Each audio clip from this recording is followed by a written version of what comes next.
Thompson's there, Billy in. A goal, Chris Billy, Huddersfield Town. The most famous goal of Chris Billy's life. Is this the moment for Lee Fowler? It is. Take your place in Division 2, Huddersfield Town. Ruby and Steve Simonson's boots now. He's missed. Steve Simonson clears the frame of the goal and collapses in a heap of tears. Huddersfield Town are promoted. Mustafa Schindler has a chance to write his name in Huddersfield Town legend. And he takes that chance!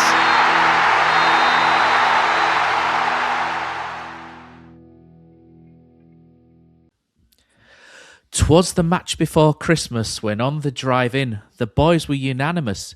It's a town win. Rotherham were suffering. They'd not won in 5. Just play 4 at the back, they said. Just make sure it's not 5. Granty was listening as he nestled all snug in his bed, while visions of false fullbacks danced in his head. And Bojan with his hold-up, we don't ask for much, as he laid it on a plate for the American Lyndon Gooch. Then out on the pitch there arose such a clatter, I sprang from my seat to see what was the matter. Away to the railing I flew like a flash. It's Ryan Ledson tackling with a wallop and a crash. Then Gooch on the cusp with a big old long drive. And who should appear to Zone 6 from Zone 5, when what to my wondering eyes should I think is Bojan Radulovic with the loveliest dink. With little old Alfie so lively and quick, I knew in a moment it must be a trick. Then more rapid than eagles, it was all so fine, and in he whistled and headed, it's Leo Castledine. Now Granty, now Bridgie, now Robbo and McShane. Now for the second half, let's inflict some pain. To the top of the pitch, to the top of the league, let's push on now, the fans will believe. As Cozzy sampled the Rotherham pie, we look to the heavens and up to the sky. The foot off the pedal, the feet in the air, Rotherham score back despite their despair. And then, in a twinkling, he's out on the field. The booing and the jeering were no longer yield. As I drove in my head and was turning around, down the pitch old Granty came with a bound. He sprang to his coach, to his team gave a whistle, and away they all flew like the down of a thistle. But I heard him exclaim, ere he drove out of sight, happy Christmas to all, and to all a good night. And welcome to the Andy Takes That Chance Christmas episode. Joining me, Santa Shaw, we have Richard Krampus Marler, Johnny the Elf, and the nut roast with the most, Mr. Kilroy Silk. How are we doing, boys? We're good. Who wrote that, Matt? All the best for that. I just ripped off 'Twas the Night Before Christmas in 5 minutes before we started this. There you go. Yeah, so welcome to the Andy Takes That Chance Christmas episode. It's a win. Happy days. Contrary to belief, Cozzy, we are happy when Huddersfield Town win, and we don't want the team to lose, apart from Killer. So go throw it to you, Killer. We saw the lineup and we thought 3-5-2, groaned. But it turns out old Granty Claus had a trick up his sleeve there, and it wasn't really 3-5-2 when Town were in possession, and it was something a little bit different. And he does love an asymmetrical formation, doesn't he, Lee Grant? He's mad for it, isn't he? He's absolutely mad for it. And Matt, to be fair to Mr. Grant, it was pretty spot on. He got it bang on this week, and I don't think we can say that many times this season at all, bar Exeter away. But other than that, I can't remember another setup that we've gone with that has worked as well as it did on Saturday. I do think a little bit of it's down to how Rotherham set up, which we'll get to in a little bit. But no, fair play, Matt. He does like a hook. It's just usually the hook's a bit higher than it was on Saturday. Lyndon Gooch played a role that I've not seen a full-back/wing back play before, or not that I can remember recently. Anyway, it was a nice sight to see. A bit of a Christmas miracle, if you like, Matt. It was surprising. Obviously, we kind of thought it might be a 3-5-2 with the whispers of what kind of selection we were looking at, and I did think it would have got the fans against the club from the off. I kind of expected it, and before the game in the pubs and whatnot, there was no chanting. You know, usually at away games, there's a bit of an atmosphere, a bit of a. It felt like a bit of a slow procession, a bit as much as you go into a funeral. Yet when you got there, again, it was a bit of a non-atmosphere, but especially when you see the team lineup as it was. But no, Matt, you got it spot on. So there's no negative Kilroy Silk from me this evening. in regards to how Mr. Grant set it up. I want to get that in there straight away, and I just want to say that it was very unfair that my name's been besmirched by being called negative, because that is not me. I'm a subject. I'm objective, and if it's not very good, I will say it's not very good. However, this week was bang on. When we saw that, Johnny, though, you've got Radinho Balca almost playing as like an orthodox right back in possession, and he can drive forward, can't he? And it just allows Lyndon Gooch that space up the right hand side, and it was very interesting, wasn't it? How they managed to do it. I mean, Rotherham were quite generic 3-4-3, weren't they? There were no airs and graces about them. Very direct. Get the ball up to Jordan Hugill and play off him. And it was always going to be a big task, wasn't it, for the likes of Joe Lowe and Murray Wallace and Radinho Balca. We were very worried about Radinho Balca having to deal with Hugill on the drive-in, which wasn't the case. Obviously, they've got that spot on, as Killer said. But how do you think that back line did? Because we've seen before, Town have had issues with transition when they've not been playing a flat 4 or 5 and the fullbacks having to do 2 jobs in one. They've kind of struggled in the transition back. But how do you think that worked as a unit there, Johnny? Do you think maybe it's a good way to go forward with them? Potentially. I think, to quote another ex-manager before we get on to another ex-manager later down the line with Rotherham, we don't want to get too high, we don't want to get too low. And I think, like Killers said, it worked. It was interesting. It was maybe a tactical win for Grant. It was a little bit innovative.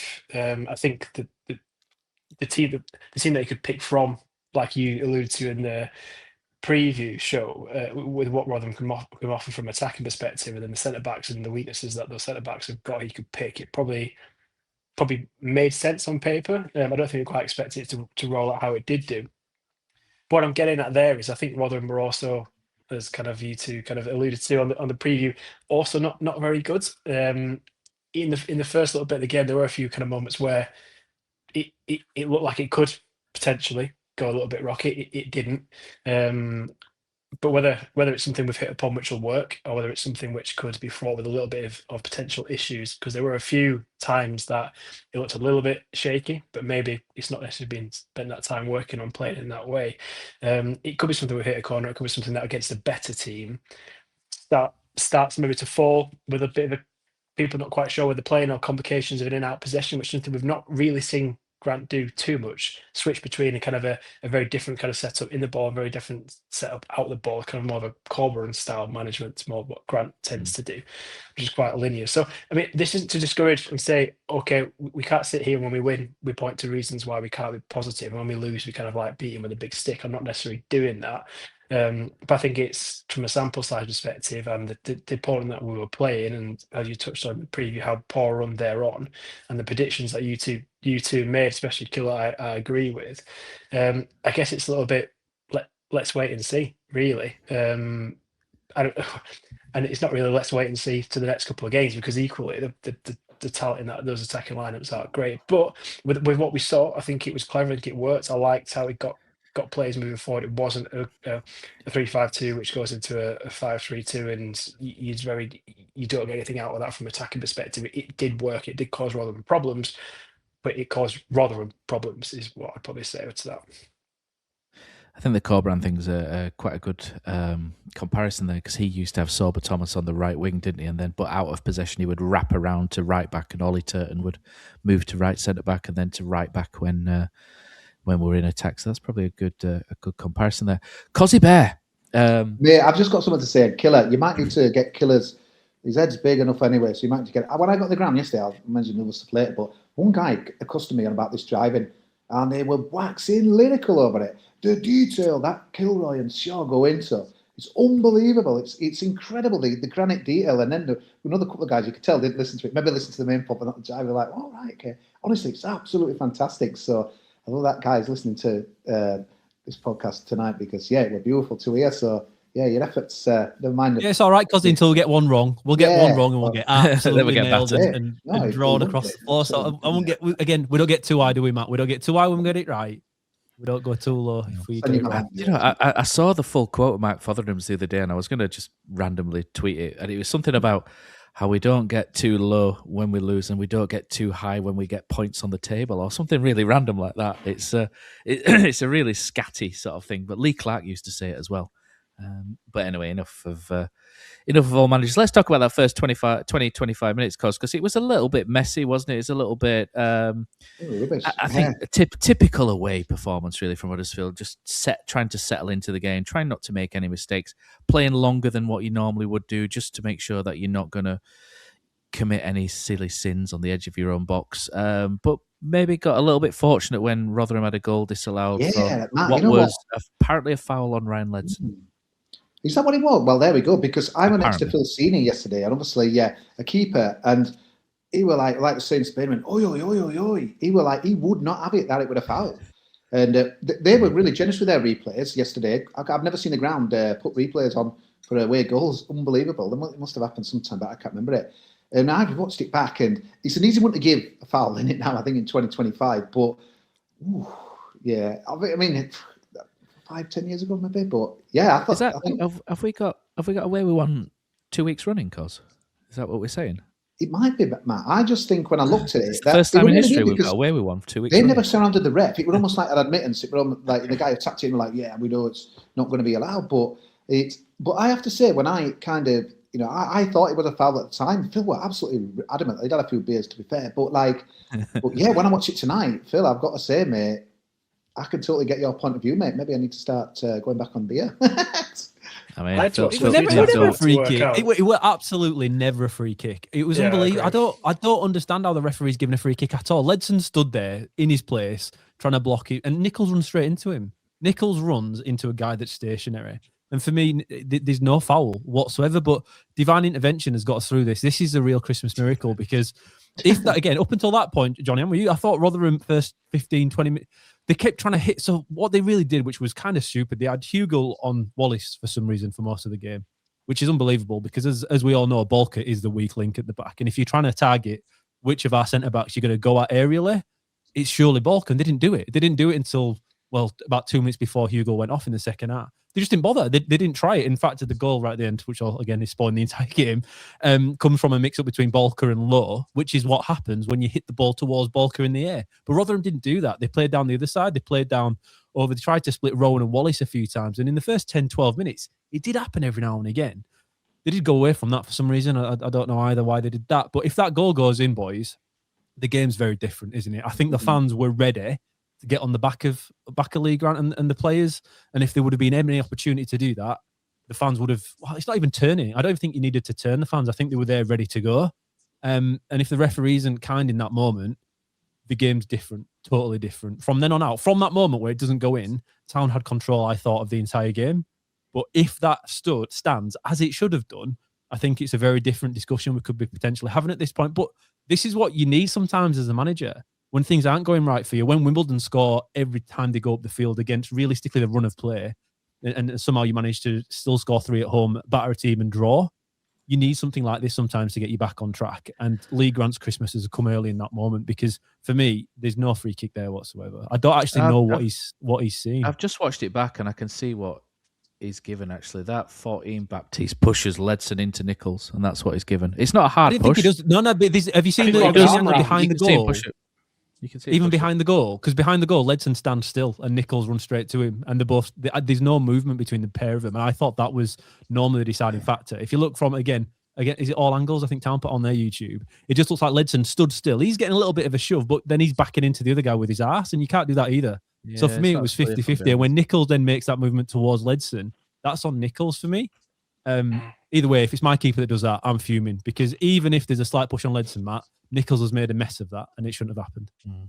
He's got baby brain. Not this is how you look at the rules of a football game. I think if that goal goes in and is given and the ref carries on, I don't think many of us would point really too much that would be a foul. And you see it all the time in that particular part, in that act around the keeper, the player blocking, they're always getting pushed. I'm sure I've seen somewhere the referee almost does a gesture like he's doing a hug around him. But even that, I think, well, Ledson, like I said, Ledson isn't jumping. He's not playing the ball. The ball goes over his head. Nichols makes more of an issue of it than he's fouled. And the player who puts the ball in the back of net is nowhere near it. Well, he's not nowhere near it. He does get quite close over players in head. But I think we're very lucky. It'd be quite like interesting to see the official line on that, wouldn't it? Whether the Yeah, You're right though, it's- John. It's Alfie May. Alfie May doesn't track him. Alfie May just leaves. No. So with zonal And that- marking, Alfie May's on yeah. the edge of the box. It's his runner, and he just totally leaves him. So And it's that's another quite let off with the missed And runner. going back to and that, we've- yeah. Going back to that gift, it's the foul, but also it's the fact that that whole incident doesn't get evaluated because it's we move on past it. And I don't know, goals change games is a cliche, but with, like say, as Killer said, with that fan base hot to froth, as Matt says. But yeah, going 1-0 down in Rotherham. away at Rotherham, it changes the game. We'll never know. And again, we can't sit here and be negative in a win and it's all no. You can't go any No, but we have to acknowledge praise to Grant. But you've got to look at it. You've got to look at it. We've got to acknowledge it's good moments because, like, obviously, Wallace, I know you had a disagreement with me, but again, I just think, it's totally wrong. I just think it's very early.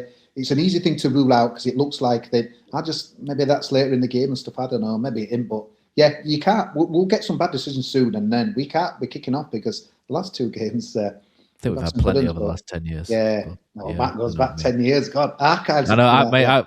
Killer was on the Discord earlier talking about receipts. Mate, I've got so many receipts on Jeremy Simpson. You don't want to talk about those 4 penalties he didn't give against Hull were the most. It still makes me froth. But yeah, the episode was going to basically be called Rotherham if we'd have lost the game. But obviously, I'm going to have to find a new episode name now, thanks to the goals that we scored in the first half, and that takes us nicely onto goal number 1. And do you know what? I saw a tweet from a Rotherham fan going, "Oh, look at the state of these 3 goals," and it's so funny to see Rotherham. The opposition fans always going, "These goals are absolutely awful," blah blah, and then Town fans are like, "Oh yeah, these goals are really nicely put together." And it's funny because we do the opposite as well. We pull apart any goal we concede, and we very rarely give credit, and we probably should give more credit. I like that goal for Wigan last week, beauty, mate. But you should have done this and that. Yeah, well, I can't remember the goal for Wigan now last week. It completely slipped my mind. As that one. Oh no, I thought it was a good ball. I actually said it was a good ball, but Nichols, yeah, maybe. But let's talk about the first goal because it's a lovely ball pinged into Bojan by, I think it's Castledine, isn't it, down from the left. It pings it in, and Bojan's touch sometimes is phenomenally good, and we've seen this from him quite a lot since he signed. He has a great touch. He pulls away into good position. His touch is good. But I think what the best part is, it's the weight of the pass. Because if you look at how many Rotherham players there are in the box, the weight of the pass to Gooch is exceptional. And I know Rotherham fans will be like, "There's so many players in the box there, we can't defend it." But the weight of the pass is perfect, and Gooch just strolls onto it and rolls it in the corner. I thought it was a really nice goal that for us, and we'll probably talk about goal of the season later. Cozzy, like doing a Cozzy there. But for me, I love goals like this, and these are the goals I like to see. Passing the intricacies and basically playing as a team, and we haven't done that a lot this season. And I just thought that was a lovely goal, and I love to see it. Love to see it, Kilroy. That's what we love to see. He was fantastic, wasn't it? Bojan's little chest, man. Oh, that's what I'm here for, man. Look at him chesting it in front of the defender. They get his body there. And to be fair, was it Holmes chasing him down? I think he could have taken him out. And if I am trying to criticise the defensive aspect of that goal from Rotherham's perspective, there was an opportunity there to take him down before he got in the box. Tactical free kick and you move on. They didn't do that, but it was a beautiful goal, Matt. And the thing that I really liked about it is, again, in the driving, we spoke about Rotherham, right? They defend really well if they set. If you're trying to keep the ball, if you keep possession, pass sideways and try and play through them, you won't score. Or you'll really, really struggle. You won't create many chances. The way you have to do it is when you win back possession, you go forward quickly. And now Lee Grant hasn't played that way very often this season, and not by design, I don't feel. Whereas this week, I feel like he did. I do feel like there's some sort of growth there. We need to see more games to know if this is designed or if it's a bit of a fluke. And again, I don't mean to say that derogatory just before everyone jumps on my back. I'm saying you don't know from one game. When Rotherham are as poor as they are, we went to Mansfield and looked like we were going to be champions by the end of the day, never mind the end of the season.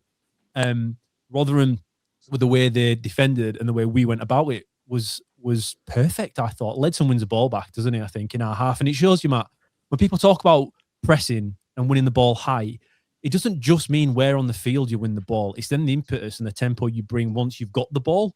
You are always most dangerous when you win the ball back. And that can be anywhere on the field because the team that you're facing have generally shifted their formation to try and create a chance of trying to create an overload. By doing that, there is weak spots, and it's how you take advantage of it. But Town did it fantastically, not just once, but a few times on Saturday. Before that, there was another moment when, before the first goal, Gooch had a chance where he turned on to his left. Coletta was totally all at sea, and he was throughout the entire game. He just kept letting Gooch turn in, didn't he, on his left foot. And I think Bojan had a header from about 10, 12 yards out, and the keeper made a decent save. But that was one kind of dry run of what we were going to do on that side for the rest of the game. But the other aspect was every time we won the ball back, it was to get the ball normally to Castledine, to get the ball forward to the strikers who ran well. I thought Alfie May was fantastic on Saturday without actually being the kind of player we thought he was. We thought he'd come in just to score the goals. But the formation, lads, quickly as a quick aside here, what did you have it as on ball? Because there were times for me when I looked at it and it was like a 4-3-2-1 with Castledine and Alfie May being both 10s. So it's like a bit of a Christmas tree formation, which is really beautiful at this time of year. Terry Venables. Yeah, or a 4-3-1-2. But whatever it was, there was very little width when we got into the final third. And now that's because when you counter-attack quickly, when you've got the ball and you're suddenly trying to change the way the game's going, you're getting your strikers forward before they get to reset. You don't waste time by going wide because that is when defences reset. Town didn't do that. They went straight down the throat time and time again against Rotherham, and they couldn't live with it. And again, this was a team before the game that had only conceded 20 all season. But this is what Blackpool did to them. And this is the part that gets me the most excited of it all, in that it looks to me, Matt, that we've looked at what Blackpool did to him and we've gone about it in a similar way, in that they attack quickly, just like Blackpool did to us, to be fair. But they went down the middle quickly and they just struggled with it all game. But what a ball from Leo to Bojan Radulovic. I thought it was amazing. And that touch was genius. And that's what I never thought I'd be saying about Bojan Radulovic. That's the thing that's most surprising about it all, is that it's a design touch. It's not just a good touch that he doesn't know what he's doing. He knows. He chests it in front of the defender. The defender can't take him down and he's away.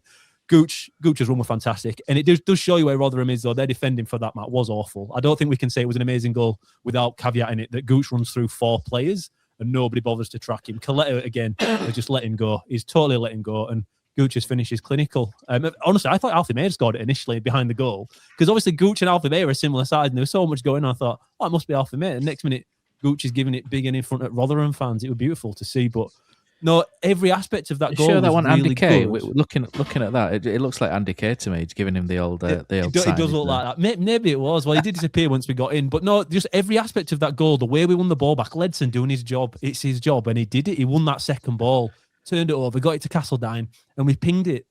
And because it happened time and time again in the game, that tells me, and tells Town fans watching it, that it was designed and not just a chance thing. It was a game plan to go about it that way, based upon Rotherham's poor performances against teams who've done this to them recently. It was synonymous of how the game for the rest of that first half, because that second half's very different, when it was a really, really good goal. Probably the most pleasing for me for a while. It was weird. It's almost like we've got an international standard analyst. Hold on, Cos. I'll bring you in, Cos. It's almost like we've got an international standard analyst all of a sudden in the boardroom. But that's the third time, Cosy. That's the third time, Cosy, that Rotherham have conceded 3 goals this season, and Town have done it.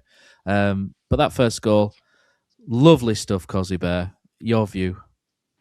Yeah, there was that little, I don't say warning sign for them, but when Bojan had that header that went straight to the keeper, but that just showed what can be done. But the thing that impressed me and frustrates me the hell with this team is this is a team totally out of confidence. The fans hate them. There's no love for them. And all of a sudden, after 20 minutes of absolute, not that rubbish, but dull, boring, people are chanting about old players, that is produced. It's surreal. It's absolutely surreal. It was brilliant. Honestly, yeah. I took it to Johnny Buchan, who were presenting from the New York yesterday, and that as well. And just say what a goal that was. Just totally out of sync with everything else in the game, really. The quality. It says your goals were just quality, but everything else were low quality. But really, really good. Castledine, honestly, yeah.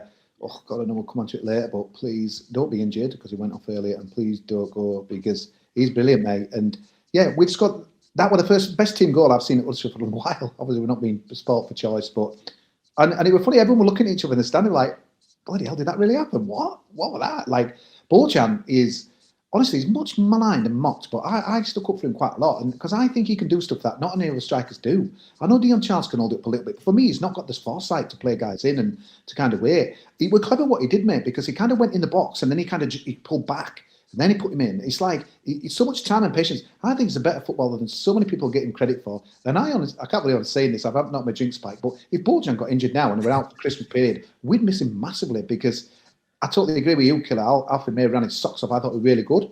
Phil wants to see a bit more. I get that, want to go. But the pressing and stuff, the energy, that kind of festers to the team. And yeah, mate, honestly, it's incredible. What people were doing podcasting like September, August, like Bojan's going in January, Dion Charles going and Joe Taylor will be this. And now who knows? But yeah, just a goal where you're thinking, hang on a minute, have we been watching Bayern Munich here or Barcelona? But no, this was Huddersfield Town and wouldn't know that we went.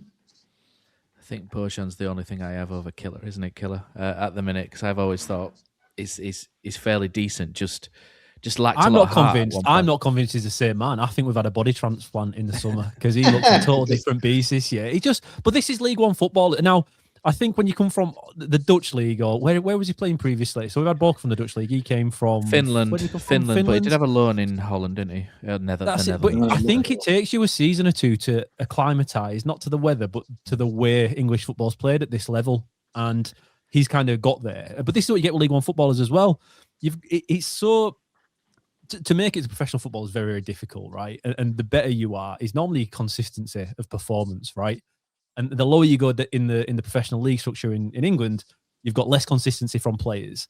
I think most teams in this division, if the manager's right and plays individuals correctly, couldn't do well with the team. I don't think the gap's that much between top and bottom, but it just shows you when you get a guy playing in the right system for him, how much better it can look. And Bojan Radulovic is probably the best example. Get players close to him. But the thing that really excited me yesterday again about it was Alfie May, top league goal scorer in this division, year after year after year, is now doing the dog's work so Bojan Radulovic can look good and Town can win games. Because that's what happened yesterday. Alfie May is now changing his game to accommodate Bojan Radulovic because it's more effective for us as a full team. And now for too long this season, there's been games where that hasn't happened and people are playing for themselves. But yesterday, there was just a sprinkling where people were doing the right thing for other people. But Bojan Radulovic looks like a total different player. He is. He's second on the team sheet for me because Leo Castledine's the first one.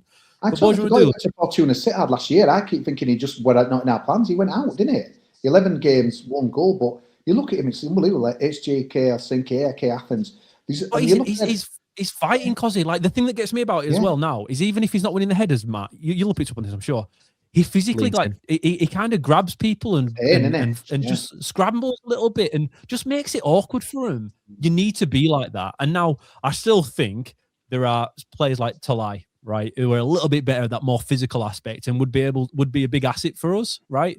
And Bojan's not quite there, but then he offers something a little bit different, like with his nice touches and his layoff to Gooch was fantastic. But he's brilliant. He's quietly become really, really good. And I'll be honest, Matt, you have got that over me because I wouldn't have said that was there with him because you never saw it. We never saw it up until now. We didn't. And if you say we did, you're wrong. And you're making up away in the FA Cup. That one turn in the box. That was it. Is that what it was? That's all we needed. I remember he got brought in to make an impact in the Championship to save us from going down. I know it's a bit of a pun, but it's so.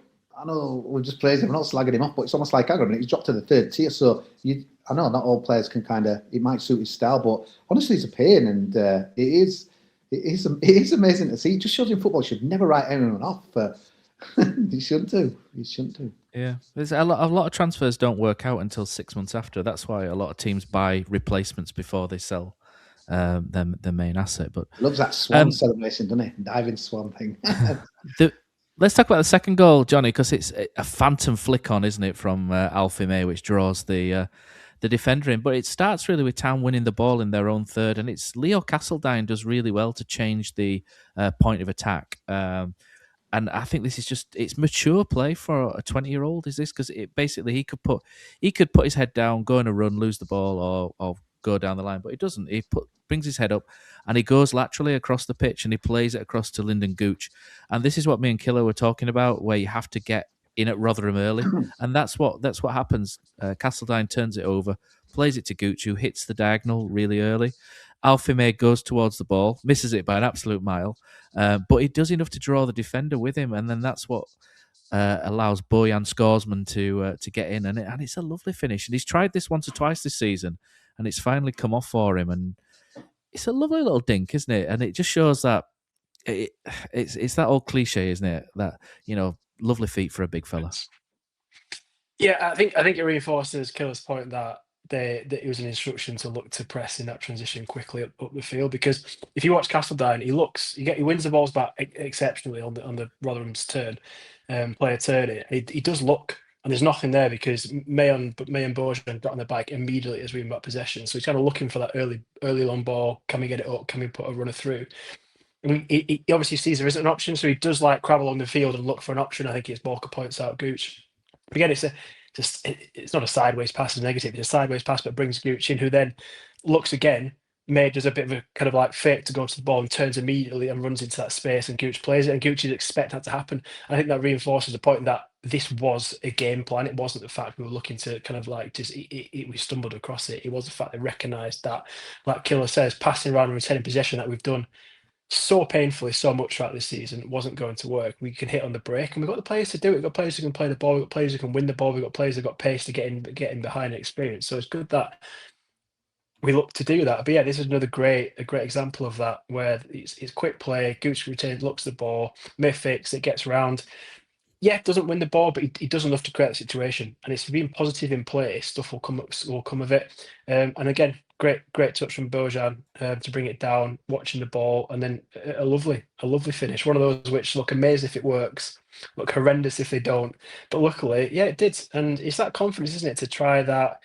He's obviously been influential in the first goal.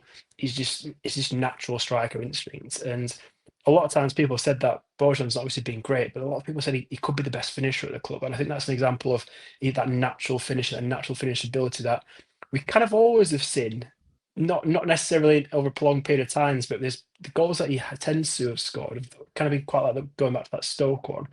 He's obviously got it in him, but you can't do it once or twice a season to be classed as competent. You've got to do it over a consistent period of time. Hopefully we'll start to see that, but he's obviously got that ability in him.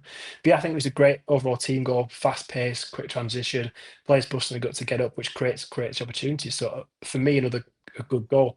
Yeah, you can probably point to things that Rotherham could have done better, but we're getting them on the turn. We create situations where they're making mistakes and they're not looking good. But it's Huddersfield Town's positivity in play that creates those errors and creates those situations for me. So another good goal. Dare we say Northern football? I think that's what Northern football is, isn't it? Get it forward nice and early and pick up the pieces. And to be honest, it's another team that do actually play Northern football. Have been doing that all season. Who currently sit in second, but we won't talk about them this week. Bojan's got 4 goals, 4 assists in 11 games, which is pretty decent. Is scoring at every 173 minutes, which is a goal every 2 games. Based on the amount of time he's on the pitch, which is really good. You know, if you're playing him across the season, 46 games, that's a 20-goal striker, isn't it? I'm not saying he's going to get 20 goals this season, but his form at the minute is really good, which makes it even more baffling, really, why he was dropped after winning Player of the Month. But I mean, there may be things that we don't know there, like he may need a rest. There might have been a slight niggle. You don't know, do you? So you can only kind of guess and slag Lee Grant off. Killer's laughing. That's why I've said that. No, I'm not taking that back. You're giving him excuses there. He would drop because he thought it was. I think it was a managerial decision to drop him. I don't think there was anything else there, because if anybody's got a bit of an issue, they're not in the squad at all. I'm pretty sure it was a tactical decision to rest Bojan, which was clearly the wrong one. Third goal then. Again, I think Rotherham might be a little bit narked with this. Killer, you mentioned it as well. It's the ball gets played to the right hand side, and it's Gooch comes in onto his left foot. It's good work to get out there, but I think Rotherham fans might have similar misgivings than what we do in that they're zonally marked in this situation. And Castledine runs towards the left, the guy who's playing left centre back or in the middle in this one, and then he just stops his run and straightens it, and Gooch puts the ball in between the 2 centre backs, and there's Castledine. And I remember we signed Leo Castledine, and one of the things that they said he was really good at is he's really good in the air. And he turned up for us, and I'm sat there thinking, he's about 5'9". How's this guy good in the air? But we've seen, haven't we, that he is actually very, very decent in the air if you give him opportunities to do it. And he ghosted in perfectly into that role. And again, it's mature footballing decisions by Leo Castledine, and it's a good ball in. He's ghosted between the defence and he's just glanced it into the corner, Johnny. Rotherham fans will rightly say the defending's not great, and that's fine. But from our perspective, it's another decent goal for us to score, because we don't really score many goals where a midfielder gets in the box and gets on the end of it in open play. I know Castledine's scored the header against Bolton, but that was from a set piece rather than open play. it fuels my hatred for zone defending, which we've been on the receiving end of a bit this year, but I'll go into that. But yeah, it's a good goal. I just want to go back a little bit further backwards from that. I think it's just going back to Ledson being that kind of disruptor destroyer, because again, it's his kind of quite brave header, really.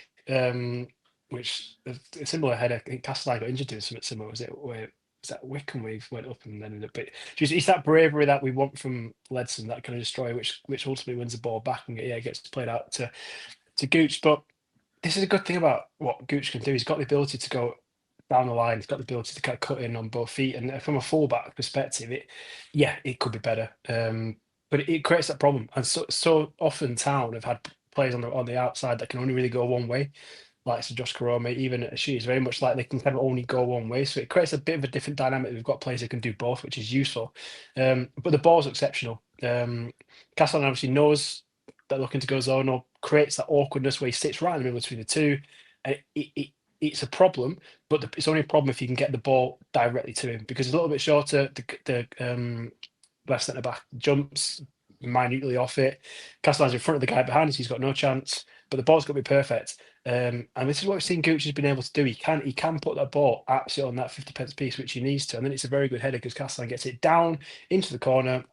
Keepers arguably got no chance. So again, it's the quality of the individuals that we have that if we enable people to play in this way and put people in the right places, we can create situations where we can score quality goals.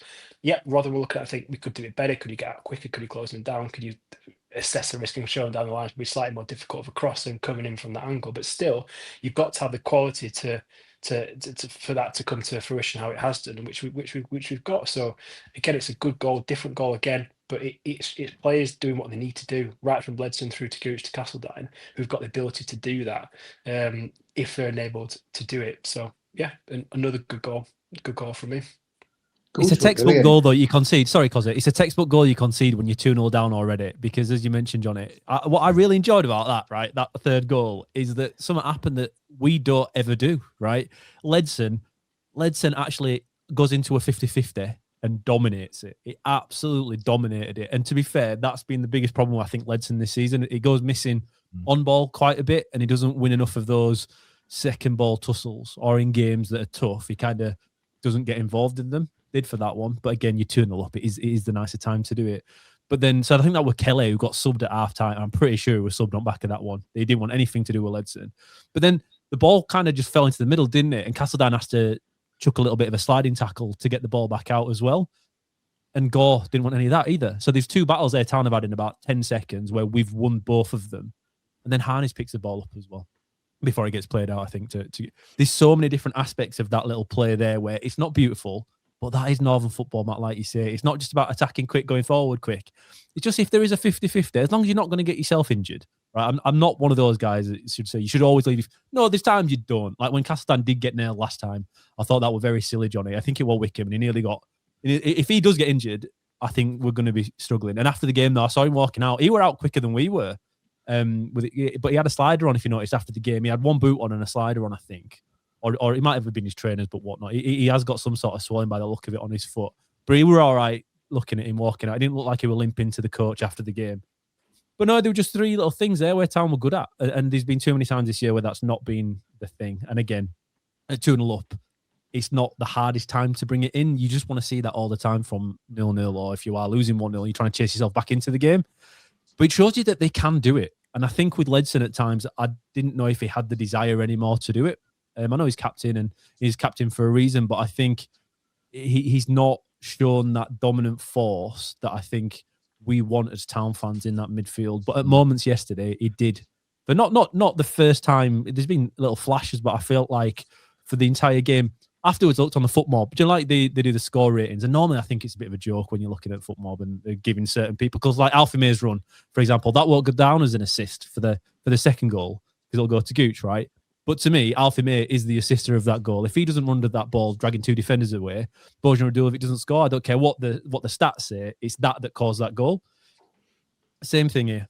And it's just, what a nice goal to see. What a nice goal to see. And Ledson getting his proper fair desserts in his score for once for me, based on the good work he did picking those second balls up, because he must have picked up more than everybody else in the team. There were no press from Rotherham, though. I think My granddad could have picked them up on that as well. It was just easy to do. But I'll tell you what, Linden Gooch, that were the Linden Gooch Sunderland fans told us we were getting. That were the Linden Gooch. I've never played football at a good level, but to me, it was as simple as this. After 10 minutes, Linden Gooch think, I can have this guy time after time. My eyes are lit up. I can beat this man. I can have some fun today. And he's obviously grown in confidence with his goal, but honestly, just fantastic. He was just running riot. And you can just see why he's a fan's favourite when he's been, because he's all energy. We've seen quite a lot of his defensive tackling and stuff like that, but that was just class. And like you said, Killer, them balls he kind of bends in. Every time he gets it, I was optimistic that he'd be causing havoc, and more often than not, it was. It were absolutely fantastic. I think it's just one of those, isn't it? There, where obviously his age and there's a lot of games to come, and this is where it frustrated me, Grant, because like I think we need to think of kind of what's it, pull him off it, but like he's just. But honestly, I know there's a massive asterisk because we were playing and stuff, but it was just absolutely fantastic for me.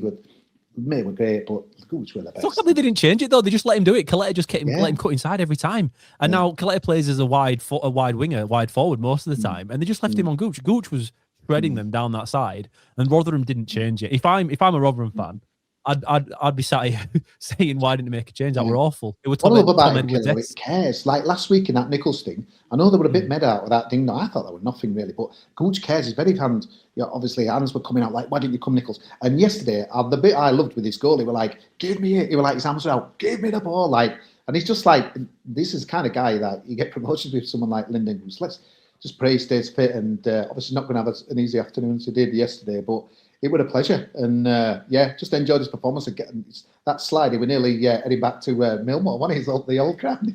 He was absolutely brilliant when he was going mental with it. All fans. He just like a guy who just enjoyed what he was doing on Saturday afternoon. Knew he could beat their fullback. Knew he could run riot, and he absolutely destroyed him.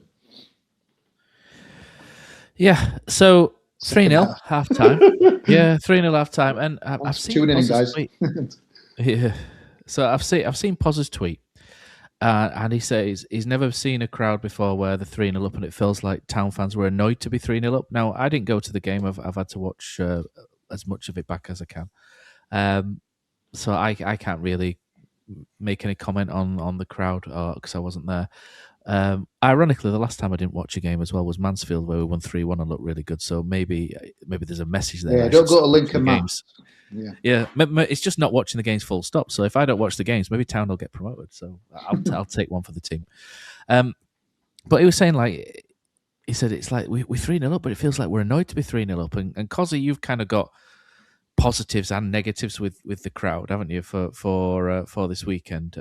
But the positives always outweigh the good, don't they? Or outweigh the bad, sorry. Yeah, totally. I'll kind of go to both, but I'll end on a positive. That's what they tell you, don't they, when you're presenting stuff and that as well for interviews, whatever. But yeah, so it was really weird, Matt, because the game was just like nothing were happening. And then all of a sudden, number 1's Andy Booth, number 2's Andy Booth, ain't nobody like Kachunga, Colin Kwana, Lauren DePocher. We were going down that route, Adam Moy.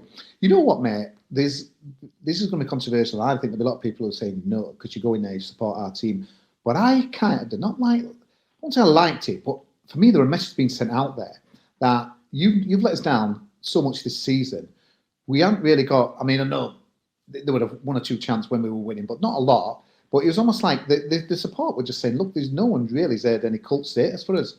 And these people were like being, Red Out, Rocket Ron, and all these kind of guys. And it just went on. Phil Senior would go to that. He didn't get his chant, but no one will know who he is. But so it was strange. But Matt, we were always going to be like that. I mean, a lot were made of, obviously, our tickets going on general sale. So you had a lot of people who probably just thinking, it's only, 25, 26 miles down the motorway, we'll go on the day. And you've got so many people, mate, who wanted Grant out, and they will not have it. I've had people on WhatsApp group going mental, and all of a sudden, nothing's been messaged from about 3:20 onwards on Saturday. But I'll tell you what, if Port Vale get the first goal on Boxing Day, their group will be firing. So this is the state. I think it's frustrating, but it's human nature, because people are coming in with their kind of I want him out and I don't give a toss and all this lot and stuff. But it takes a brave person to like kind of think, well, hang on a minute, park all that outside, forget about Grant, just judge it on what you see and get behind the team, because you're going to get them people on there. But I kind of got the old chance. But the one thing that I hated, Matt, was, and again, I don't know whether people are under the influence and what have you, but when we were 3-0 up, there were a chance of Lee Grant, your football is shit. I think that's bang out of order. Absolutely bang out of order. I can't remember a town, your football's still shit. That's what they were singing. Not everyone, but quite a few. I thought it was shocking, absolutely shocking. I can't remember a town team that's like had that chanted. You know, maybe it's ours when winning, but obviously so many people have nailed the colours to mast, ready for it to go wrong. But I thought it was awful, absolutely awful. And then Lee Nichols, when we get his goal at the half time, he kind of got his bag from behind the goal or whatever it is, and he was like, "Come on!" You're like, as if to say, "Look, I kind of get it, but you've got to lift yourself." So it was always going to be a strange atmosphere, but I just can't have that. You know, you judge it on the game and that as well. And okay, if you've come on to turn on him and that as well, you're losing 3-0. You don't sing that. It's embarrassing. You know, that's not support. I know, well, I paid my money, I could take, I could do what I want and that. And that seems to be a lot of people, but I'm sorry not having it. No, if it were, obviously, if that goal gone in killer that were disallowed or what have you, then I'm sure that would have been a lot more. But I get people have nailed the close to mass. Fair play for them still coming, because a lot have said, no, I'm not coming till he goes. But yeah, it were, I just wasn't having any of that. And I know Andy Kay, we don't want to give him a spoil on his podcast, but yeah, I know he wasn't happy with some of the chants and stuff as well. But on a positive, obviously, it's been a horrible time, like losing my mum, and the funeral was last Wednesday. Obviously, I'm very open and honest, like with my mental health and stuff like that as well. On Saturday, guys, I went in the ground about 2:30, and I couldn't believe it. There were like people I'd never met before coming up to me, giving me a hug, just asking how I was, talking, I don't know, I lost my mum or my dad and stuff like that. It was unbelievable. I nearly missed the kick-off because like Phil had gone up. I like to text him where it was. I thought it was incredible. Like, it just...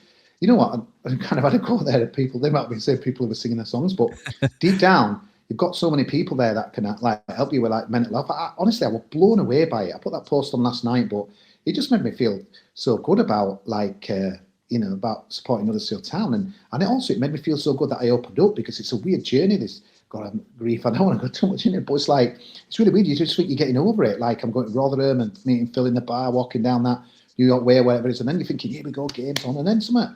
It'll just click, and it's like, oh my God, like I was nearly texting my mum yesterday, and I'm thinking, no, she's not there, and you just get hit by all this stuff, and you're like, I just thought it was brilliant that the people were just like thinking and hugging, and honestly, just so good. And I know it's not a mental health podcast or whatever, but honestly, if you're going through stuff like this, because we've seen a few fans like on Facebook, there's been, it's kind of some maybe cries for help and what have you, please just be open and honest. No one will judge you, and it's really given me such comfort and help, just like. That yesterday was just unbelievable. I know that there's people that can help me and go through who've been through it. So to be at a football match, to do that, it was just incredible. People I've never met before. So I just want to say thanks to everyone. And on a bit of a strange journey. Obviously, Christmas Day coming up this week. But honestly, I know AMC swear by it.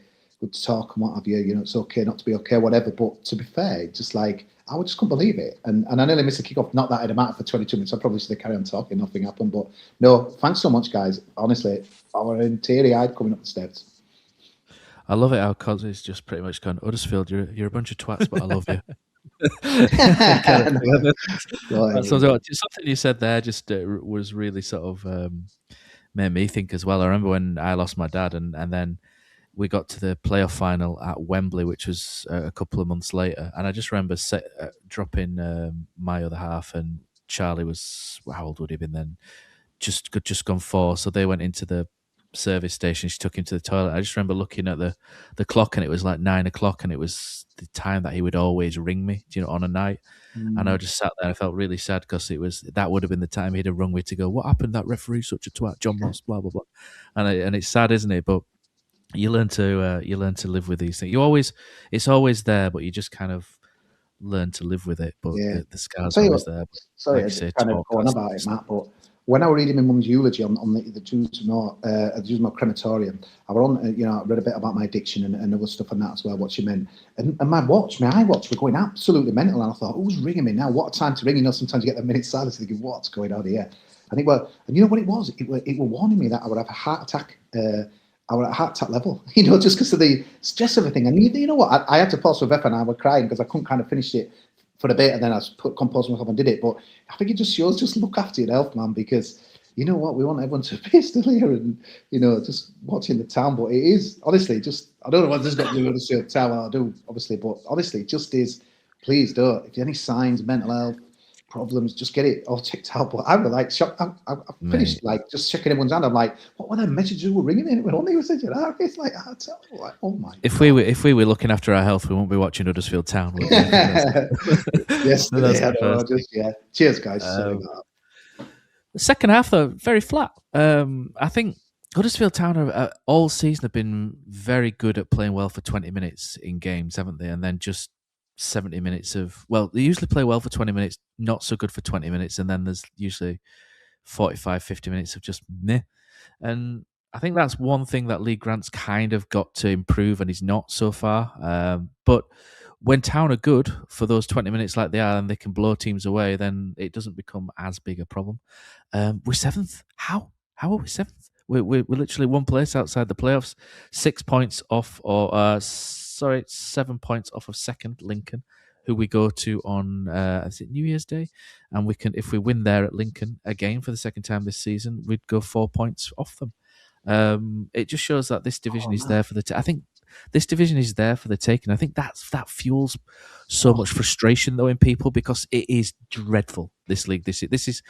I said it the other week. This is the worst League One I think I've seen since the time Colchester and Southend got automatically promoted in about 2006, and it's so there. Stevenage and Bradford and Lincoln are all in the top 6 based off of just being organised and getting the ball forward early. That is it. I know Bradford lost against Orient, but when you watch the highlights, they get the ball forward really well in the first half, and probably should have been 2 or 3 up in that first half. And they've been doing well all season. Lincoln are the same; they get the ball forward early. Stevenage are the same. It's just good organisation, a structure, and not making mistakes, and you get so far up the field with it. Matt Rotherham got that scoreboard, which does my head in. I don't like another thing about scores coming on during the game, but Rotherham's is absolutely matched because it's got goes Premier League, League Two. It just makes no sense. It lets goal alert. It was unbelievable. We knew Bradford were winning, but then all of a sudden, hang on a minute, Bradford are losing, Cardiff are losing. It was just hang on, they've lost, they've drawn, and you coming out again, just that mental health effect, just oh my God, are we back in it? Are we not? Are we? Because we were ready to kind of cast the die last rites on Lee Grant, and it's honestly, I've never known a season like it, Matt. I'm sure there might have been one, but it's absolutely incredible. And you look at Rotherham, at the bottom, it's they're about 2 points off third bottom or something like that. And it wouldn't take much either way to go up or down this year, but it's second bottom, honestly. Yeah. It's almost when they put us out of misery and stuff. It's just the hope that kills you, man. And then it won again. It was just. I thought Bradford are winning. That's going to be. And then they lost, and it's just It's just if Carlsberg did games. Doncaster were the best team in League Two last season, and they're second bottom. Get all 22. Goals? Yeah. Yeah, Plymouth won 5-1, didn't they? The trouble is, Matt, we're all thinking again. 17. It's right, have a good Christmas. Here we go. Port Vale, Darren Moore sent that video in our internal chat. They're wanting him out. He's rambling on about. So they're going to come pretty much not happy on Boxing Day. And then you're thinking Northampton, they won't. This is the trouble. Why does it always happen like this, isn't it? It's and then you're thinking Lincoln, obviously that's going to be a rock hard game, but can we get 6 points? And then it's just, someone else speak, please. Honestly, well, this is a bit my issue with Grant, though, and it's going back to what we said at the right start about not getting too high, that the way League One is, and the way League One kind of always has been for the last, since we kind of left it, is you've got this split division. The teams at the top, okay, we've got some names we didn't necessarily expect this year, and then you've got everyone else, and it's the Rotherham win is kind of you can't really win that game from a Grant PR perspective, because if you win it, you should win it. If you draw or lose it, it's a negative impact. Same with Port Vale on Boxing Day. We'll win that game because Port Vale are shocking, and then everyone's going to get a bit high. And if Lincoln's obviously slightly more challenging. If we get some points there, fantastic, okay. But then it's it's so classic Grant and Town that we'll lose to Stockport, we'll lose to Bradford, and it's then we go around the cycle again. Do we sack him? But then we'll go and play someone crap like Exeter. We'll beat them, and it's for me, you've got to get judged on those 7-8 teams that are the serious teams this division. Okay, we've got some new faces in there right now, but those are the games that he continuously loses or underperforms in, or picks the wrong team in, and that's where, for me, it's not just to hit him. We can't be saying we've got to be positive when we win, but I can just see it cycling back around. Well, those games will get lost, and we'll be right back where we were in 5-6 weeks. Then do we sack him? Do we not sack him? And it's recognizing that how this division works, because it is bad, and there are bad teams. I mean, you've just got players like Gooch, Castledine, Ledson. I mean, okay, maybe not making, it's not resting perform, but you'll just win games because they're just better. And for me, it's the games where Grant should be judged. He kind of hasn't really produced multiple ways. He's produced badly in multiple ways, and that's where I can't get on board with. I mean, even if we win the next 3 games, I'm still very much. I don't think he's the person to take it forward. based on what you said there, that this is a bad division, and all you got to do is be organised, and teams are excelling by being organised with far worse tools to do that. So it's a bit of a kind of curveball, but I just think it seems to be a cyclical process that we're in here, that we win a couple of games, lose the big games, grant out, wins a couple of games, lose the big games, grant out. I can't see that changing. So yeah, we're a few points off the playoffs, or position off the playoffs, but I just think we'll sit around here all season until something changes, either develops or he goes. Wow, Johnny. Interesting. I wasn't ready for the Grant out bit. He's done a Cozzy and jumped the agenda, hasn't he? Just get out of this pod and just bring it back for Lincoln away, mate. Just cut Johnny's bit out for Lincoln away. That'll do. I'll down that story. It's true. Port Vale Northampton exited, haven't they? Just before we all go back to work for Christmas. This is trouble. Like, you're thinking 9 points there, and all of a sudden we might be fourth or something. It's like mad, isn't it? And Barnsley. I'm sorry to go on about your enemy, Johnny. No, they've got 3 games in hand, haven't they? Yeah, but like they cock-a-hoop, we've got games in hand, here we go, and they're going to exit a freaking break crap, and they get absolutely smashed. I listened to their phone and made a chuckle on the way back, and it's like we were just nowhere near. Everyone were bad. And it's just weird, isn't it? Like these teams all of a sudden that supposedly in good form, and they're just chucking this. I know it happens in football, but it's honestly, what a time to be alive this league. What is don't know where we're going to end up. Crazy, isn't it? When we say it's bad, it's actually good, but in a bad way. It's really strange, isn't it? It's like quality-wise this year, it's all over the place, isn't it? Speaking of quality-wise, I think it's time to press this big shiny red button I've got for the voicemail. The Andy Takes That Chance squad have been out in force, and they've left several messages, and here are them right now. Bonjour, je m'appelle Bouvet. Hello. There is no one here to take your call, so for your convenience, we have answered it automatically. Now don't hang up. When you hear the tone, leave your name and a brief message, and we will contact you upon our return. Hi, this is Kaz Casington from Birkby, but currently living out in Market Drayton. I just want to say that I was at that game today and it were absolutely bloody fantastic.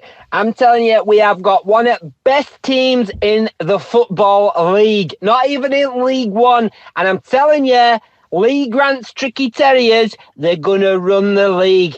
HMS PTL, it's back on. Come on, up the town.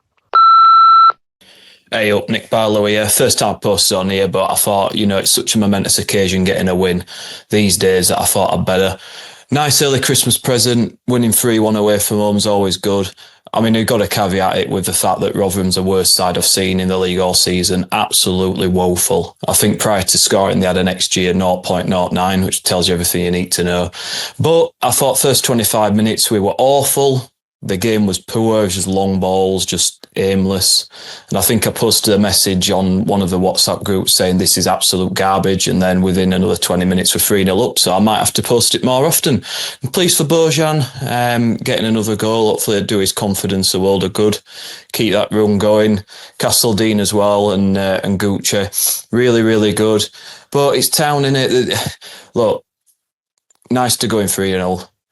But then you've got to keep it going against a team like that. Second half, I thought was terrible. And to only get a goal difference of +2 after that game, it should be 4 or 5 against a team like that. But with how it's gone recently, can't complain too much. Lee Grant has a little reprieve for now. 2 winnable games after this as well. So let's try and get some momentum and push up that league. And we'll see how we go as we get into January. Up the Town.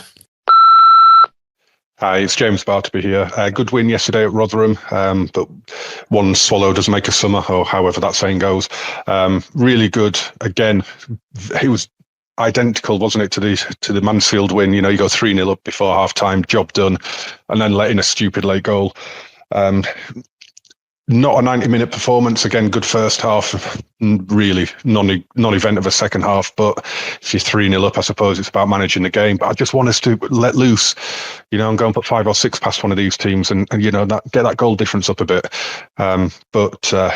Really, really good goals. All 3 of them, I thought, were brilliant team goals. One worry I have is more probably about Leo Castledine.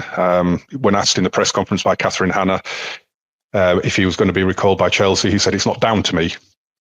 very interesting choice of language there. Could have said it's not up to me, as in he'll do as he's told. Could have said I'm happy at Huddersfield as far as I'm aware. I'm staying here. You know, I'm a Huddersfield player until I hear different. No, he said it's not down to me, which when I read between the lines with my northern natural pessimism is decisions already been taken and it's not down to him.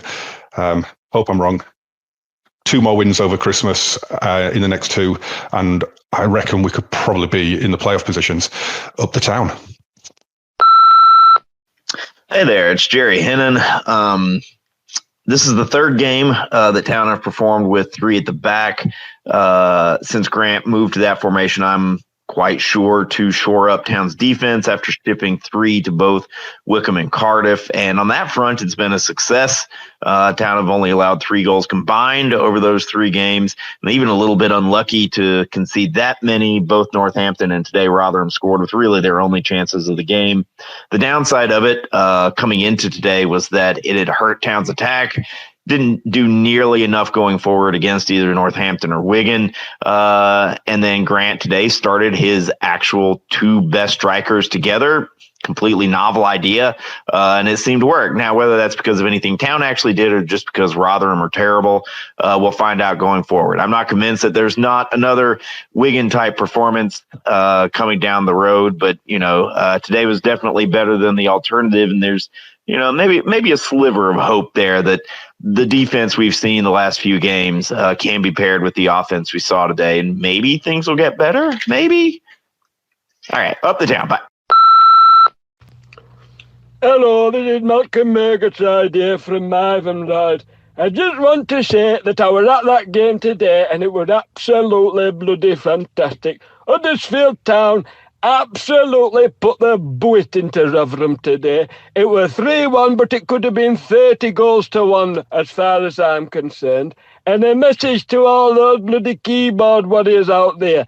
I've been supporting this football team for 112 years. And I've seen a lot bloody worse than what we've had on show from Lee Grant and Kevin Nangle.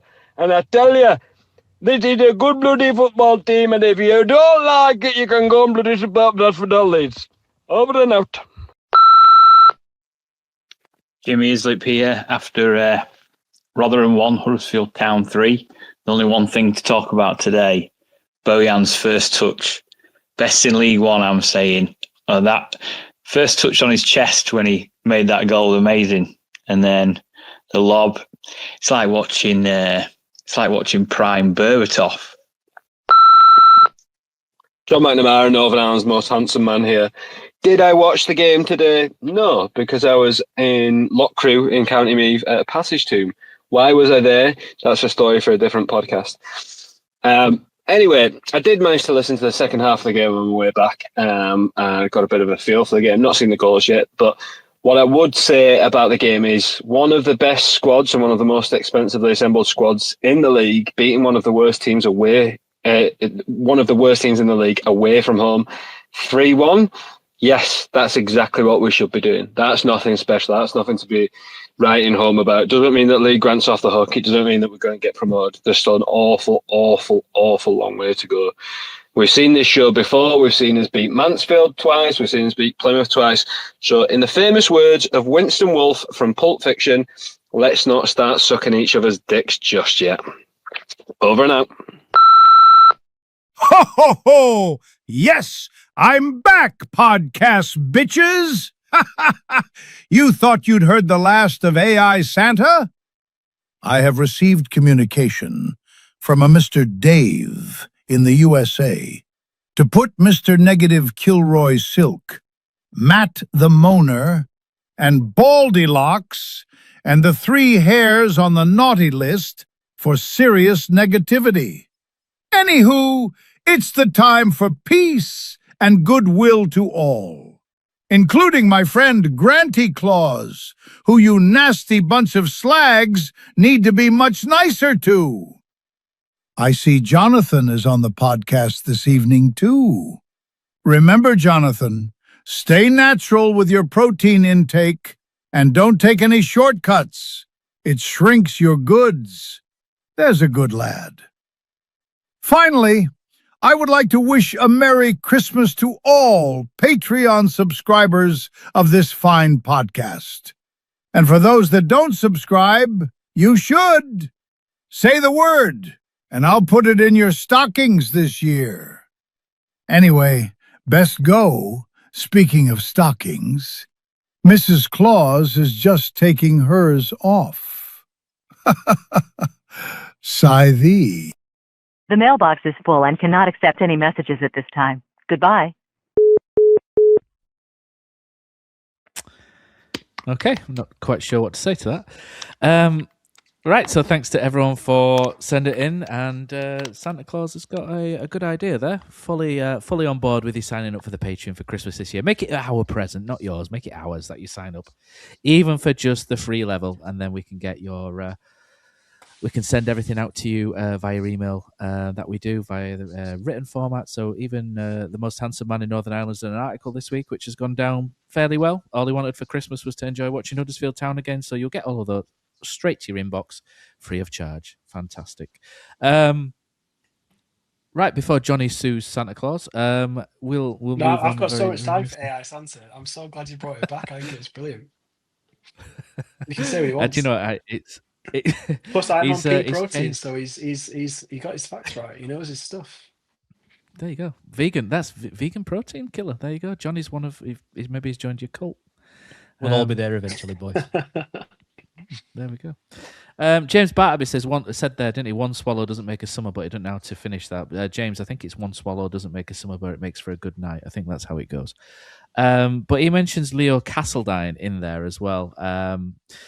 The dine, a bit of fine dining this week with the goal of the month, Cozzy. Are we worried about a recall by Chelsea and then sending him elsewhere when you think of what they did? I mean, we've always had a pretty good relationship with Chelsea. Josh Marsh is there. I know we probably didn't have a very good relationship with Josh Marsh while he was here. But he's the loan manager. They have before recalled Izzy Brown from Rotherham and sent them to us higher up the league. I suppose it goes without saying that Castledine could be recalled and sent to the Championship. It wouldn't be beyond Chelsea's MO to do that, to put him in a higher shop window.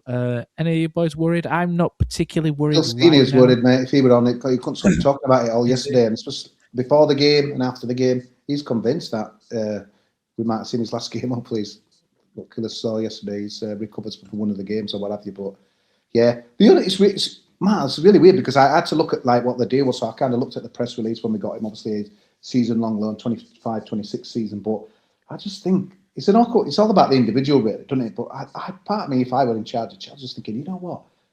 Goal in the month seems to assist. Obviously everyone gets all the data and stuff.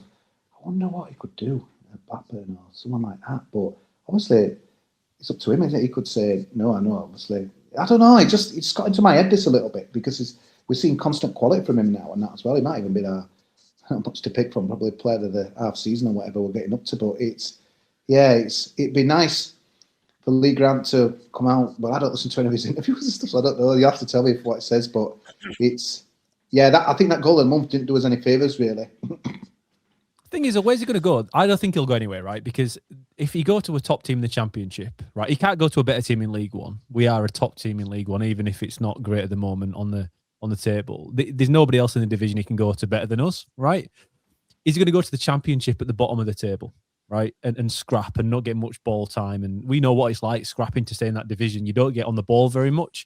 Defensively, Leo Castledine's not great, boys. He's great going forward. He can create good chances, but he does lose his marker at times. Again, he's a young lad. He's only learning how to play the game, really. I don't think he's suited to a fight at the bottom of the Championship. And then you look at the teams at the top of the Championship. Is he going to go and sub and work his way into a team? If he only joins them in January, by the time he gets game time, it's going to be February, March, potentially. So he's not going to play that many games for them. He was in League One last year, Killer, to play devil's advocate. He was at Shrewsbury. They know what he can do in League One. We've had it confirmed. Yeah, but didn't have the ball there. Exactly, though. You're saying that, Cozzy, but I think that proves it. That proves what I'm saying. In League One, he was at Shrewsbury last year, did nothing or next to nothing. Has come to us in the same division and now looks an absolute world beater because we give him the opportunity to look as good as he does.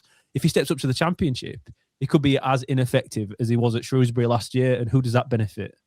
I don't think it benefits anybody. I think it benefits him more to stay with us getting that free roll in the 10. Again, there's only, 92 teams in England, and if you're looking at teams you go to better than us, he ain't going to go to anyone in the Premier League. So there's only 20-odd teams.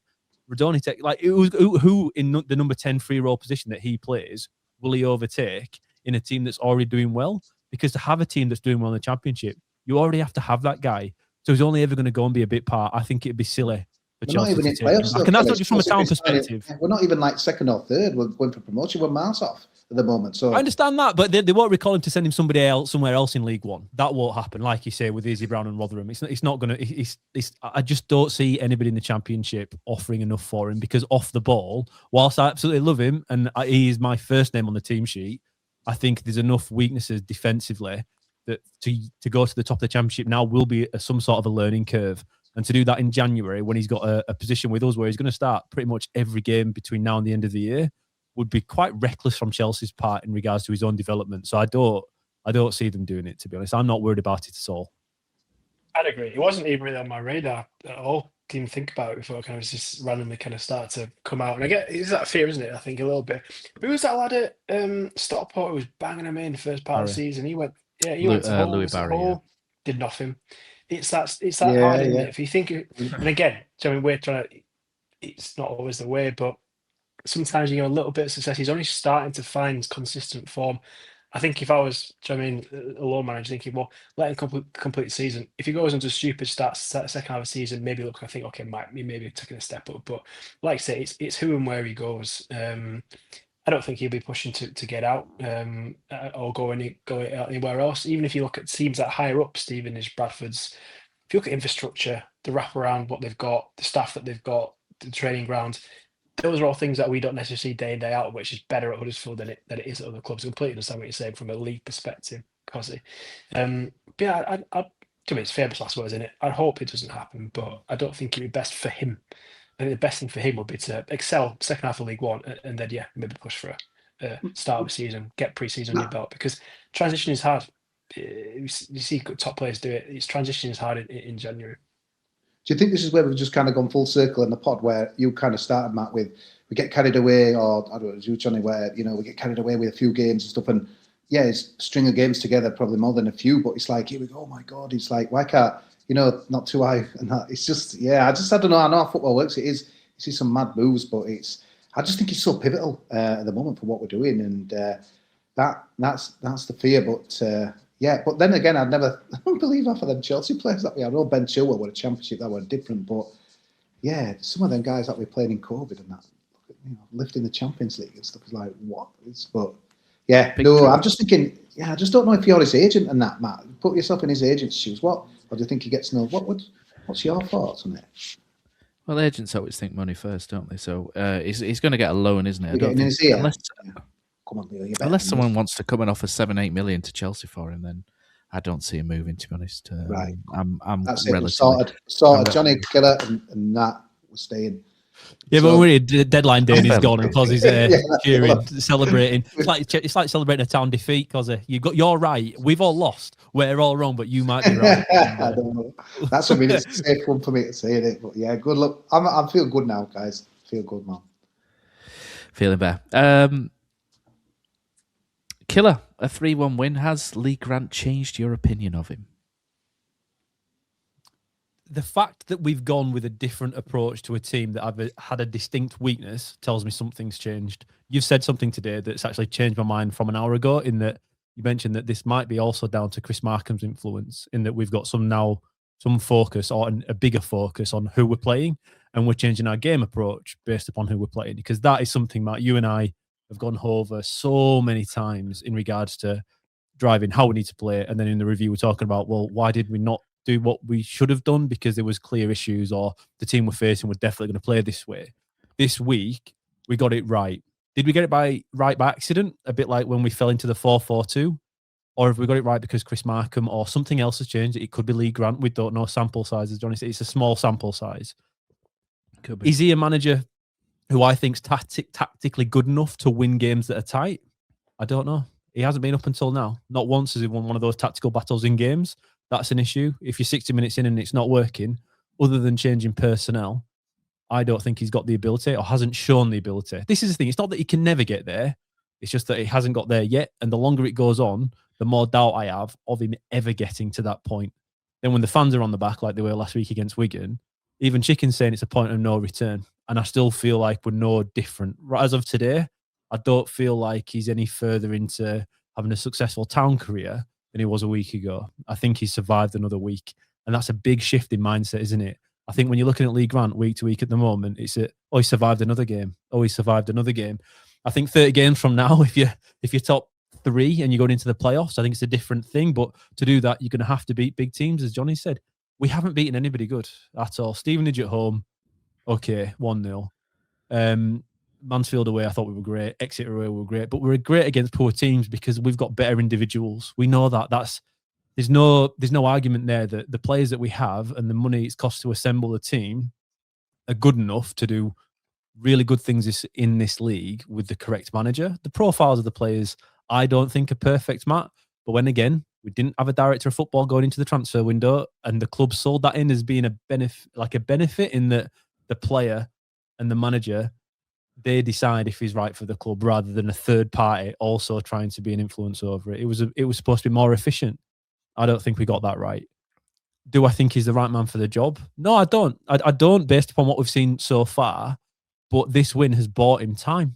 It's bought him time. And the next few games are pretty straightforward. I don't know if we spoke about it on the podcast the other night or if it was offline, but we said it's likely to get 10 points from the next 5 games based upon the poor opposition and our players being able to ride it out regardless of tactics. That said, tactics were bang on this week. But I'm no further into believing he's going to be become a club legend or a great manager and he's going to be here in 2 years. Or are we even going to get into the playoffs? I don't know, Matt, because up until now, any proficient manager that we've come up against has done a number on us. And until that happens and we actually win one and we win a tight game, or we go 1-0 down in the 60th minute and we don't collapse, we pick ourselves up and go again. Until that happens, I will never be bought in. We have to do that. Lincoln is an opportunity to do that.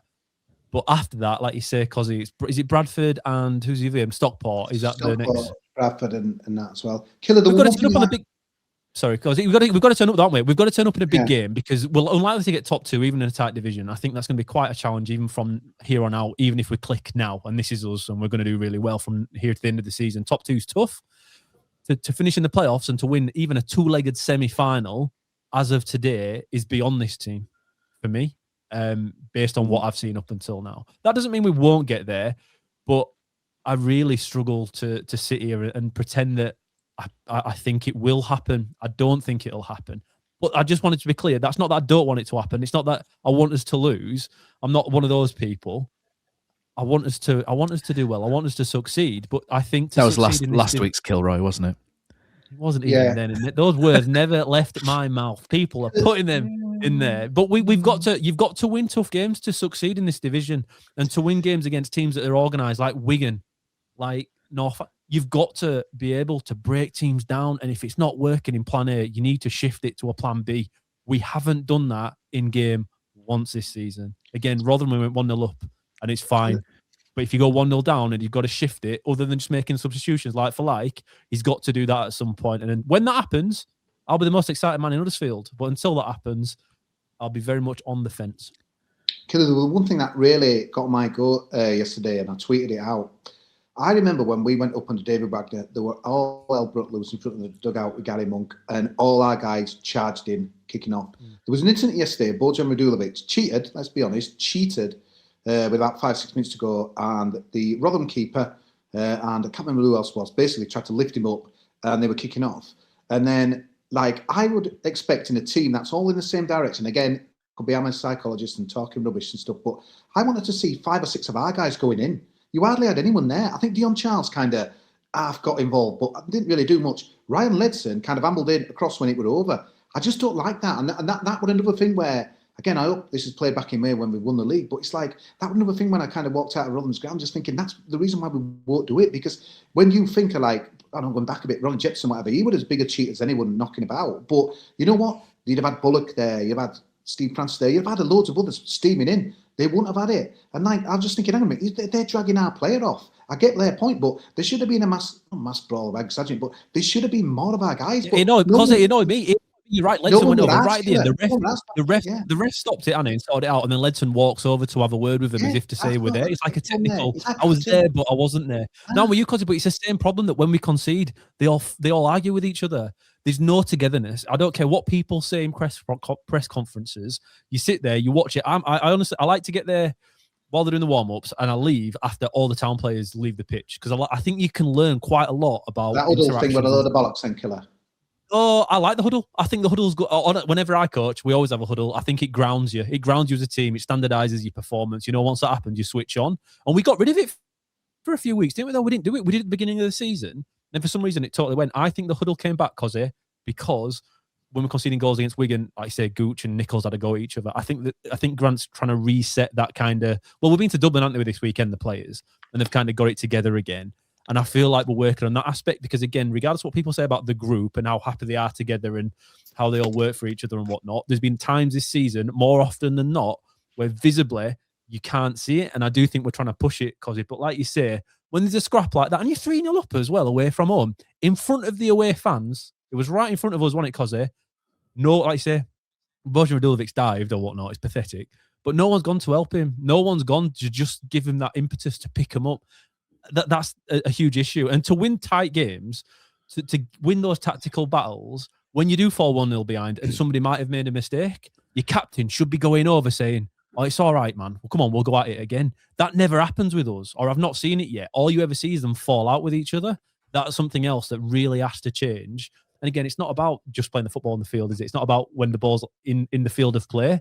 It's those little moments that add up over the season and make the biggest difference. Because at the moment, there's still not that togetherness on the field, like you say, Cosy, that you've seen in the late 90s and whatnot, or under Wagner, where everyone did play for each other. That is not there. Never mind the tactics, never mind the performances. That togetherness isn't at a level for me yet that gets you through the playoffs. When Peter Jackson came back and he talks about having, 2 players, or lessons every time he talks about it, when he first joined back in, they might have been young lads and they might have been from the academy, but they did play for each other and you felt it, and that resonates with the fans. This lot don't have that yet, but they need to find it, because we are a good set of fans. I think we're more patient than most other media outlets and the club like to think we are. I think as a fan base, we're actually pretty considerate and we're actually pretty calm. I know there were a few chants on Saturday, because as you mentioned previously about Lee Grant's football is fucking shite. I think that was the chant, wasn't it?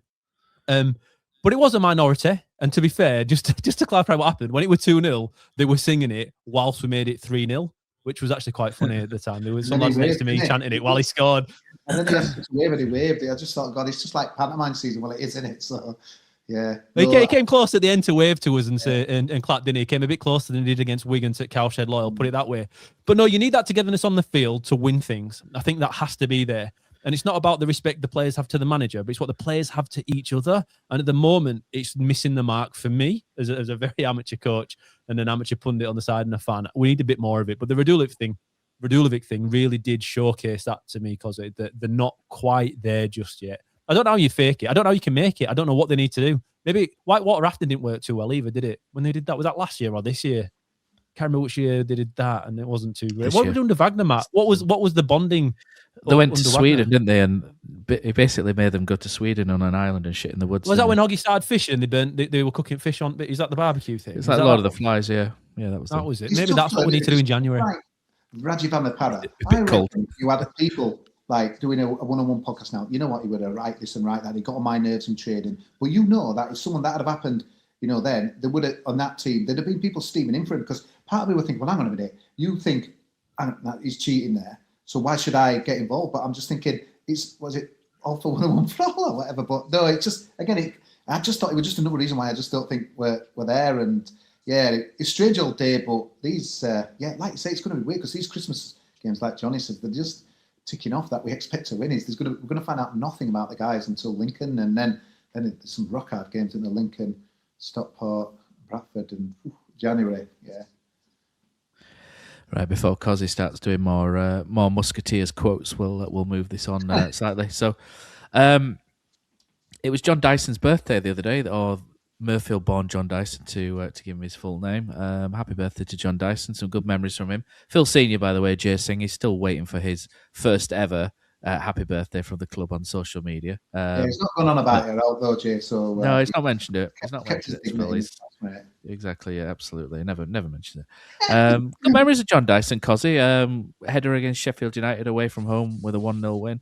The Wolves late goal. I have to get him on the podcast at some point because he was a decent player, wasn't he, for Huddersfield? Yeah, I liked him. He was clever. He kind of played a bit right back and centre back and stuff. They did move him about quite a bit, but he didn't let anyone down.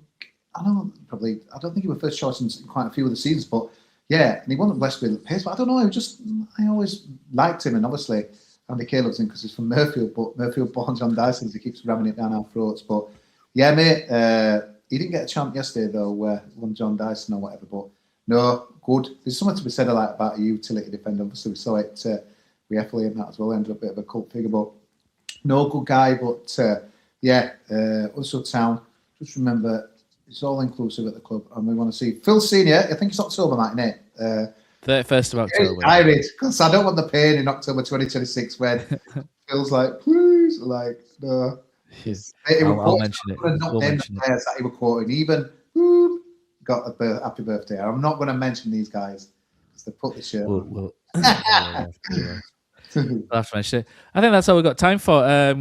Obviously, it's Christmas this week, so happy Christmas, everybody. Merry Christmas, and hopefully... Matt, they were singing Feliz Navidad yesterday. I thought that would a win for the pod, mate. Feliz Navidad. Yeah, do you know what, Yeah, I remember when we still got that video knocking around somewhere. Maybe we'll end the pod with that.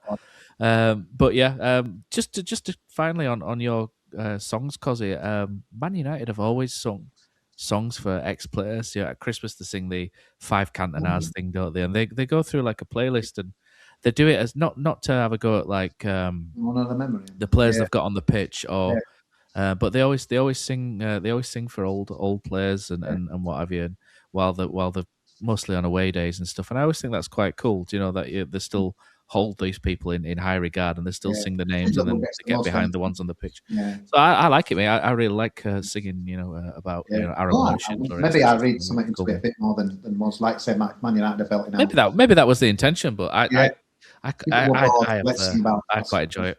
Yeah, I quite enjoy it. Right, that's all we got time for. So we're going to sing against Port Vale. Yeah, I'm really ready for it. I don't know what. Let me work on it. Right, that's it. So, mate, Darren, please. You can't do it to us, mate. No. You can. No. Singing it, mate. It's happening.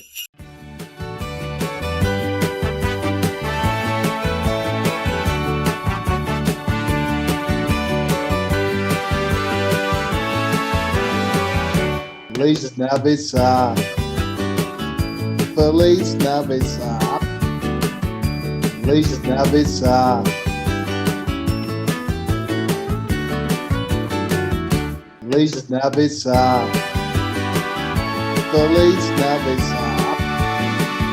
Feliz Navidad. I want to wish you a Merry Christmas. I want to wish you a Merry Christmas. I want to wish you a Merry Christmas. Feliz Navidad.